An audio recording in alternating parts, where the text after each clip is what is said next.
लिए तालियां बजाओ।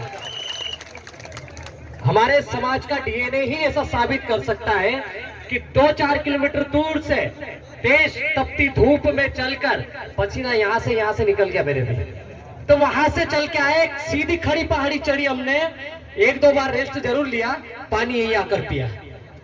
कांति भाई दादा जो मौत के मुंह से वापस निकल के आए, एक आधा शरीर का भाग थोड़ा सा उनका शून्य है।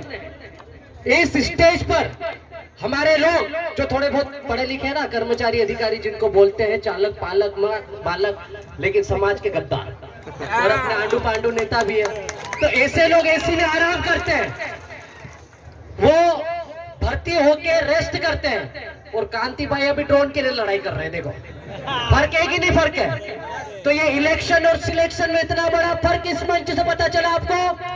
पता चला कि नहीं पता चला? तो ये ऐसे जो परिणाम है वो ऐसे कार्यक्रम से ही देखने को मिलते हैं। दोस्तों मुद्दे की बात करता हूं सीधे सीधे, बहुत बड़े बड़े वक्ता हैं, देश के कोने कोने से लोग आए हैं, मैं इतना बड़ा व्यक्ति नहीं हूं, उम्र से भी लग रहा है, वजन से भी लग रहा है, ज्यादा बोलने की जरूरत नहीं है, लेकिन जो बात बोलता हूं बहुत कड़वी और सच बोलता हूं। 110 साल हो गए हैं, 1913 में हुआ था मानपुर हत्याकांड, जो जलियांवाला बाग हत्याकांड से भी ज्यादा भयानक था। इतिहास में लिखा जाता है 1500 भी, लेकिन तब गोविंद गुरु जी के नेतृत्व में, राणा पुंजा भील के नेतृत्व में, सरदार जो पुंजा भील थे उस समय, उनके नेतृत्व में 50,000 से ज्यादा लोग यहाँ पर एकत्रित हुए थे, सिर्फ और सिर्फ जल जंगल जमीन और अपने भील प्रदेश स्टेट की बात करने। उस समय भीलिस्तान की कल्पना की जाती थी। तो उस समय राजा रजवाड़े घबरा गए कि आदिवासी लोग का एकत्रित हो गए भाई इस पहाड़ी पे, क्यों इकट्ठे हो रहे हैं, किस चीज के लिए मांग कर रहे हैं? तो जब अंग्रेजों से बातचीत चालू हो गई है तो उनको लगा कि ऐसा नहीं हो कि ये अंग्रेज इनको भीलिस्तान सेना दे दे, भीलिस्तान प्रदेश दे दे, तो उन्होंने ही चुगली करी, जैसे आजकल के 2-4 लोग करते हैं, हमारे पीठ के पीछे चुगली, हमारे लोगों के ऊपर एफआईआर कराते हैं, हमारे लोगों को जिला बदल कराते हैं, हमारे ही ऊपर एट्रोसिटी हमारे ऊपर एफआईआर होती है, हमारे लोग जेल में जाते हैं। तो उस समय भी ऐसे 2-4 लोग थे हमारे साथ के, उन्होंने ही हमारे आंदोलन को दबाया, उन्होंने अंग्रेजों को सूचना दी, राजा रजवाड़ों को सूचना दी, और वो लोग आए अपनी सेना के साथ में। और सेना कौन सी? तोप गोलों वाली ब्रिटिश हुकूमत की गवर्नमेंट। उस समय मैंने जो पढ़ा है, मैंने जो जाना है, यहाँ बड़े बड़े प्रोफेसर साहब भी बैठे हुए हैं, उनके नॉलेज में ज्यादा होगा, लेकिन मैंने जो पढ़ा है उसको पढ़कर अपना दिल दहक जाता है, समझ में नहीं आता है कि इंदौर के महू से आई एक बटालियन, बड़ौदा से आ रही, अहमदाबाद से आ रही, गुजरात, मध्य प्रदेश, राजस्थान, दिल्ली के सेंट्रल से आ रही है, लाल किले से वहां से बटालियन आ रही है इन भीलों को मारने के लिए इस पहाड़ी पर। चारों तरफ से गोली बारूद, चारों तरफ से तोप चल रही है, और हमारा आदिवासी उन 2 बंदूकों तीर कमान, 2 बंदूकों का मुकाबला मात्र तीर कमान से कर रहा है। और यही काम आज भी हमको करना पड़ेगा। हम लोग संवैधानिक दायरे में रहकर काम करते हैं। अभी पूर्व वक्ता बता के भी गए, देखो ज्यादा इंग्लिश में न हिंदी बोलने से मतलब नहीं, सीधी पॉइंट की बात है। उस समय बाबा साहब बोल के गए थे कि संविधान कितना भी अच्छा क्यों ना हो संविधान देते वक्त, लेकिन इसकी व्याख्या करने वाला यदि गलत हुआ तो संविधान कितना भी अच्छा होगा आपके लिए बुरा ही साबित होगा। आज वही चीजें हो रही, बार बार 12,000 हेक्टेयर हमारी जमीन चले जाती है, पूरे के पूरे गांव खाली हो जाते हैं। गुजरात में स्टेचू बन गया, इतना बड़ा सरदार सरोवर बन गया, जिसका बैक वाटर हमारे गुजरात ही नहीं मध्य प्रदेश के आधे गांव में जाता है।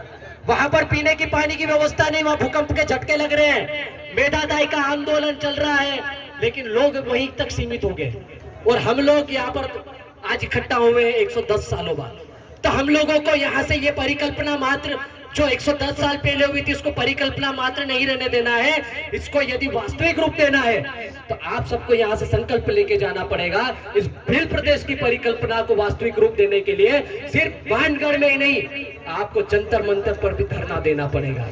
और आपको भूखे प्यासे जिस तरह से अभी यहाँ से वहां तक चढ़े हो, जिस तरह से आप सुबह से निकले थे यहाँ तक पहुंचे हो, वैसे की वैसे आपको कोई भील प्रदेश के लिए दिल्ली में ले जाने के लिए पैसे नहीं देगा। उस समय भी आपको ये सामाजिक आंदोलन के लोग हैं तो सामाजिक तरीके से घर घर से एक मुट्ठी नमक, एक मुट्ठी चावल, एक मुट्ठी आटे के साथ में जाना पड़ेगा। और जब तक तोड़ेंगे नहीं तब तक छोड़ेंगे नहीं, ये तो आपको पता ही है। तो वैसे ही आपको करना पड़ेगा, जब तक लेंगे नहीं तब तक वापस आएंगे भी नहीं। तो तो ऐसा ही आपको संकल्प लेकर जाना पड़ेगा। और चारों राज्य के लोगों को अब ना भील चलेगा, ना भीलाला चलेगा, ना पटलिया चलेगा, ना बारेला।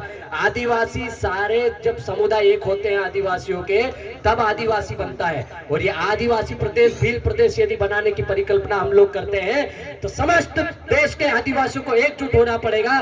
चाहे वो झारखंड का आदिवासी हो, चाहे छत्तीसगढ़ का आदिवासी हो, चाहे जम्मू कश्मीर का आदिवासी हो, चाहे तेलंगाना या जम्मू कश्मीर का आदिवासी हो। और उसके लिए हमको तीसरी पार्टी नहीं चाहिए, कांग्रेस बीजेपी नहीं। अब आप या किसी एरे गेरे पे भरोसा नहीं, अब हमको बाप भी लाना पड़ेगा। और जब सबका बाप आएगा तभी हमारा राज आएगा। नहीं तो आप देख सकते हो झारखंड में क्या स्थिति है, वहां भी हमारा सीएम है। आदिवासी सीएम बनाने से कहीं नहीं होता है। राष्ट्रपति हमारा है, राज्यपाल हमारे हैं, प्रधानमंत्री को छोड़ के, सॉरी लास्ट लाइन, प्रधानमंत्री को छोड़ के जितने भी अधिसूचित क्षेत्र हैं वहां पर सारे के सारे संवैधानिक पद पर बैठे लोग हमारे हैं। लेकिन क्या हाल है, सीधे में मुंह पे पेशाब कर रहा है एक आदिवासी के ऊपर। अलीराजपुर में आके बता दे भैया, चड्डी खोलने से पहले चड्डी में मूत देता है। तो ऐसी स्थिति हमको बतानी पड़ेगी। ये ट्राइबल क्षेत्र है, अधिसूचित क्षेत्र है, किसी गैर की हिम्मत नहीं होना चाहिए कि वो चड्डी भी खोल ले हमारे क्षेत्र में। और ये दबदबा आपको बनाना पड़ेगा। बाकी समय कम है, बहुत सारे वक्त है, मैं सुनना चाहता हूँ, बोलने का मौका मिला इसलिए 2 शब्द बोल दिया हूँ। हो सकता है ज्यादा कम हो गया, उसके लिए बहुत बहुत धन्यवाद। और जोहार, जिंदाबाद, जय भील प्रदेश।